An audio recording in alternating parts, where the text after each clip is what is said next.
The files did not solve the mystery. They showed where the mystery now lives.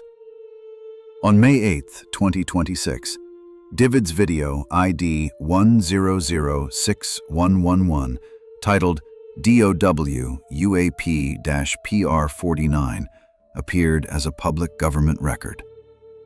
PR49 says the Department of the Army submitted 1 minute and 49 seconds of infrared sensor video from an undisclosed location in 2026. That sounds like the kind of page that should answer something. But the same record says the reporter provided no oral or written description. So the first question is not, what is the object? The sharper question is, what can this record actually support? This is No Secrets. No Secrets follows the documents, the systems, and the language governments use when certainty is not available. In the May 2026 release, the discovery is not a single dot on infrared. It is the chain around the dot. I understand why people rush to the simple version. A new government UAP file appears, and the brain wants a clean category. Either it proves extraordinary craft, or it proves nothing at all. I used to think UAP releases worked that way too. Then I started reading the pages instead of the reactions. The records are careful in ways headlines usually are not. They say, area of contrast, not spacecraft. They say, unidentified anomalous phenomenon, not alien technology. They name commands, sensors, dates, durations, and uncertainty. That restraint matters.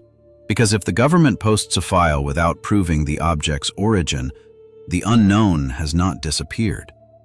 It has been moved into a form the public can inspect. Hold that distinction because PR45 makes it harder to ignore.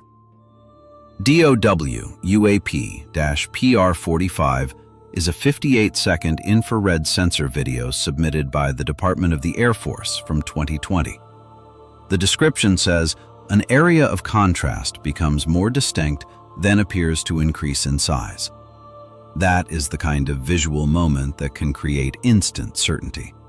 But AARO added the sentence that changes the scene.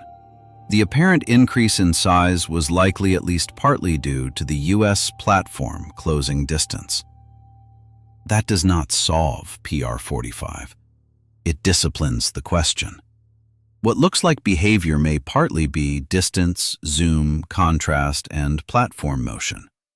And once you see that, the May batch starts to look less like a gallery of objects. It starts to look like a test of interpretation. Start with PR44. It says, U.S. Central Command submitted 5 minutes and 11 seconds of infrared video from 2020.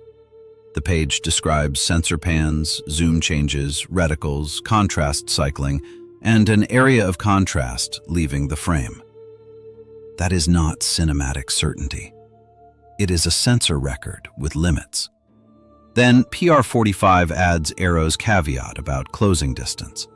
Then PR49 adds a newer and more awkward record. It is public enough to have video ID 1006111. The public record is limited enough that the location is listed only as undisclosed. The clip tracks 2 areas of contrast, cycles zoom levels, and changes contrast settings.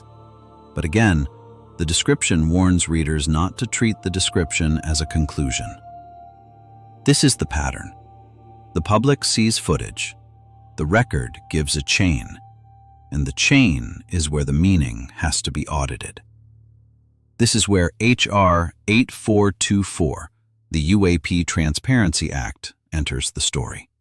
Introduced on May 16, 2024, it proposed a public release framework for federal UAP records. The bill text proposed that agencies with UAP records make them available on public websites within 270 days of enactment. It also proposed progress reports within 360 days, then quarterly after that. But proposed is not the same as caused. So the careful statement is narrower.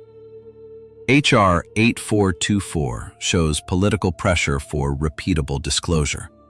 It does not, by itself, prove why the May 8th release happened.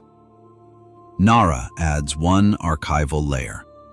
Under the UAP records collection, agencies identify, prepare, and transfer records into Record Group 615 for public access through the National Archives Catalog.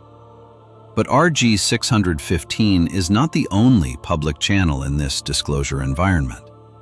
DVIDS and the war.gov/pursue portal are separate release systems, and together, these public systems now expose military videos, NASA materials, FBI records, and State Department cables. It is not one folder with one answer.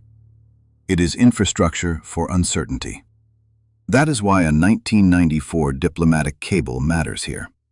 According to the State Department cable from January 31, 1994, Tajik air pilots reported a bright object over Kazakhstan while flying at 41,000 feet. The cable describes circles, corkscrews, and 90-degree turns, but it remains a reported account inside a diplomatic document. That distinction is everything. The 2023 Aegean Sea record works the same way. The released mission report records a UAP description of multiple 90-degree turns at an estimated 80 miles per hour. The strongest version of the claim is not impossible maneuver. It is that records now let the public see how such claims are written, qualified, and filed. A 1994 cable, 2020 infrared videos, and PR-49 from 2026 now sit inside one disclosure environment. That is the impossible fact that is actually true.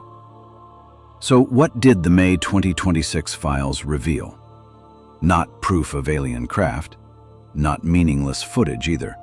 They revealed a public format for UAP evidence. The unknown was not only in the sky. It was in the chain between censor, witness, agency, archive, and word choice. That is why PR-45's caveat matters more than the dramatic frame. That is why PR-49's undisclosed location matters more than a zoomed-in dot. And that is why AARO, DVIDS, NARA, Congress, and public reporting belong in the same story. The May 2026 files do not end the UAP debate. They give the debate an audit trail. This PR-49 page reminds us that disclosure without interpretation is not an answer. It is an assignment. But Video ID 1006111 opens a harder question. How do you audit an undisclosed 2026 location while respecting the limits built into the public record? I'm here to help you know how government records reveal, conceal, and qualify uncertainty. For the May 2026 files, would your first audit target be ID 1006111, titled Dow UAP PR-49, or PR-45's closing distance explanation? See you in the next file.